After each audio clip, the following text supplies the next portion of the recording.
राधिका, क्या आप स्वीकार करती हैं इस नैरेटिव को जो बीजेपी की तरफ से दिया जा रहा है कि ये वो तमाम दल हैं जो छोटे छोटे दल साथ आएंगे तो उनकी जो सीटें हैं, क्योंकि अपने मैक्सिमम पोटेंशियल को बीजेपी ऐसा लगता है कि पहुंची थी, उससे और आगे बढ़ेगी? सुमेरा जी, आज दृश्य देख के बड़ी हैरानी हो रही है मुझे बार बार। अभी आपने एक दृश्य दिखाया जिसमें चिराग पासवान को मोदी जी गले लगा रहे हैं। वही चिराग पासवान जिसको थोड़े दिन पहले लात मार के उसके घर से निकाल दिया था, 2 दिन का एक्सटेंशन भी नहीं दिया था उस घर में रहने के लिए। वही अजीत पवार जिसके खिलाफ रोज बोलते थे भाई भतीजावाद, चाचा भतीजावाद, करप्शन है इनके, पूरी भारतीय जनता पार्टी रोज सुबह शाम अजीत पवार को करप्ट मानती थी। आज वो प्रधानमंत्री जी के साथ खड़े हैं। बहुत ही बेहतरीन स्टेन रिमूवर है उनके पास जो सब दाग धो देता है। उनको मार्केट भी करना चाहिए, देश के लोगों को बड़ा फायदा होगा, क्योंकि हल्दी वल्दी के दाग जल्दी उतर जाएंगे। जो इतने बड़े बड़े करप्शन इनके साथ खड़े होके धुल जाते हैं, तो हल्दी के दाग तो बहुत छोटे से होते हैं। तीसरी बात, यहाँ पे भारतीय जनता पार्टी के प्रवक्ता बड़ा ज्ञान दे रहे थे गांधी जी के नाम पर। बहुत अच्छा लगा। गांधी जी के कातिलों की जो विचारधारा से आते हैं, गांधी जी के कातिल की विचारधारा से, आज वो हमें गांधी जी के ऊपर इतनी चीजें सुना रहे थे। चलिए, लगे हाथ में भारतीय जनता पार्टी के प्रवक्ता को आपके चैनल पे चैलेंज करती हूँ। जब इतना ही गांधी जी के बारे में जानते हैं और इतनी तारीफ कर रहे हैं, तो गोड से मुर्दाबाद कर दीजिए पूरे देश के सामने। इतनी ही आपको गांधी जी की चिंता है, एक बार कर दीजिए, हम भी सुन ले गोड से मुर्दाबाद इनके मुंह से। राकेश त्रिपाठी जी, सीधा चैलेंज आप ही को है। लेकिन राकेश त्रिपाठी जी, ये चैलेंज तो आपकी मर्जी, आप स्वीकार करें ना करें, लेकिन बड़ा सवाल ये है कि ये मैसेजिंग। मैं स्पष्ट कर दे रहा हूँ, मैं स्पष्ट कर दे रहा हूँ, मैं बिल्कुल स्पष्ट कर दे रहा हूँ। ये मूर्खतापूर्ण चुनौती देने वाले लोग शायद इस बात को जानते नहीं है कि देश में 26 जनवरी 1950 को संविधान लागू हो गया था, और भारत का संविधान लागू होने के बाद इंडियन पेनल कोड के तहत जिसको भी सजा सुनाई गई है वो अपराधी है, वो अपराधी है। गोडसे का जिंदाबाद कहने वाले आप होंगे। गोडसे की जिंदाबाद कहने वाली भारतीय जनता पार्टी न थी, न है और न कभी होगी। हमने गांधी जी के चश्मे को और गांधी जी की लाठी को हमने साथ लेकर के चले हैं। आज उनके स्वच्छता के अभियान को, आपने जवाब दे दिया, गरीब किसान के राकेश जी आपने राधिका जी की चुनौती का जवाब तो दे दिया, लेकिन बेंगलुरु से जो बड़ा चैलेंज आपको दिया जा रहा है उसमें कहा यह जा रहा है कि संविधान को ही खतरा है, देश की सोच को खतरा है, इंडिया के आइडिया को खतरा है, और इस वजह से इंडिया जो गठबंधन है वो साथ में आया है।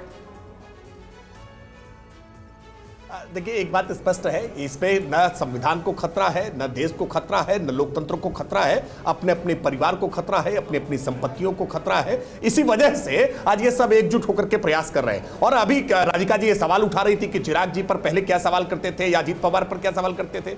अरे हम तो, आप अतीत की बात बता रही है, आज वर्तमान में अभी भी सवालों के साथ आपके साथ अरविंद केजरीवाल अभी सवालों के साथ जुड़े हुए हैं, अभी सवालों के साथ ममता बनर्जी जुड़ी हुई है। आपकी स्थानीय इकाइयां अलग अलग स्थानों पर विरोध कर रही हैं। आपकी स्थानीय इकाइयां अभी भी इस गठबंधन के लिए तैयार नहीं हैं। ना आपकी कोई नीति एक है, ना आपके कोई नेता एक है, और ना आपकी नीयत एक है। ये बदनीयती के साथ किया गया गठबंधन देश के लिए सफल नहीं हो सकता है। इसीलिए मैं कह रहा हूं कि बदनीयती के साथ आपने इंडिया नाम रखा है। ये इंडिया नाम भी आप इंडिया को खंड खंड करने के राधिका देखिए, ये खंड खंड फिर टूट क्या यही एक बड़ी चुनौती भी होगी, क्योंकि ये तमाम दल जो साथ में हैं, जो इंडिया में साथ में आए हैं, इंडिया के गठबंधन में, उनमें वो तमाम दल हैं जो लेगेसी पार्टियां हैं, जिनमें परिवारवाद भी है, जो क्षेत्रवाद में कांग्रेस पार्टी के विरोध में चुनाव लड़ती हैं। तो फिर कैसे ये जो विरोध हैं, इनसे कैसे पार पाएंगे आप? चलिए, एक एक करके सारे जवाब दे देती हूँ। परिवारवाद, बिल्कुल सही कहा आपने। परिवारवाद, मोदी जी के एक तरफ अजीत पवार साहब थे, एक तरफ चिराग भाई थे। परिवारवाद ये थोड़ी है, ये किसी परिवार से थोड़ी आते, इनके पिता, इनके चाचा, इनके कोई तो पॉलिटिक्स में है ही नहीं। ये तो भाई अपनी ही मेहनत से अकेले अपने दम पे आए थे यहाँ तक। कोई नहीं, ना सिंधिया परिवार, मध्य प्रदेश में पूरा के पूरा सिंधिया परिवार, राजस्थान में की बुआ वो परिवार नहीं है। आपकी प्रमोद महाजन जी की बिटिया को इन्होंने बनाया था, युवा मोर्चा का अध्यक्ष बनाया था ना, राष्ट्रीय अध्यक्ष युवा मोर्चा का, वो भी परिवारवादी है। इनकी अलग डिक्शनरी चलती है, या अलग डिक्शनरी से चलते हैं, पता नहीं कौन सी है। दूसरी बात यहाँ पे बात हुई कि ये बार बार कह रहे हैं हमारी नीति हमारी नियत। इनकी नीति नियत तो साफ हो गई कि हम गांधी जी के कातिलों के साथ खड़े हैं, इसलिए यहाँ पे वोट से मुर्दाबाद नहीं बोल पाए। अब फिर बताती हूँ, तो इंडिया इनको लाल आंख दिखाने का काम कर रहा है। वो किसकी आवाज है? एक परिवार होता है ना, जब मेरा जी, जब परिवार के ऊपर मुश्किल आती है तो पूरे परिवार के सारे सदस्य एकजुट हो जाते हैं वो मुश्किल से लड़ने के लिए। इसलिए पूरा इंडिया आज एकजुट हो गया है। वही बेटियों की आवाज बनके जिनके ऊपर बर्बरता से लाठियां चलाई जा रही थी जब आप नए नए उद्घाटन कर रहे थे, वही देश जिसकी बेटी, जो महामहिम हमारी राष्ट्रपति जी, जो एक पहली ट्राइबल प्रेसिडेंट रहे हैं इस देश की, उनको आपने उद्घाटन के लिए नहीं बुलाया। उनकी आवाज वो किसान जो लाठी खा रहे थे कोरोना के टाइम पे, जिनको अपने प्रधानमंत्री से मिलना था तो आपने लंबे इतने बड़े बैरिकेड लगा दिए, कीले काट दिए और उनकी मौतें हुई, शहीद हुए। लेकिन उनकी आवाज, युवा जो बेरोजगार है, जो मांग रहे हैं कि ठीक है, ये सारे मुद्दे हैं। इन मुद्दों के साथ विपक्ष खड़ा है और एकजुट दिखाई दे रहा है। अभी नाम पर सहमति बन गई है, लेकिन आगे अभी कॉमन मिनिमम प्रोग्राम होगा, नेता कौन होगा, ये बड़ा सवाल है।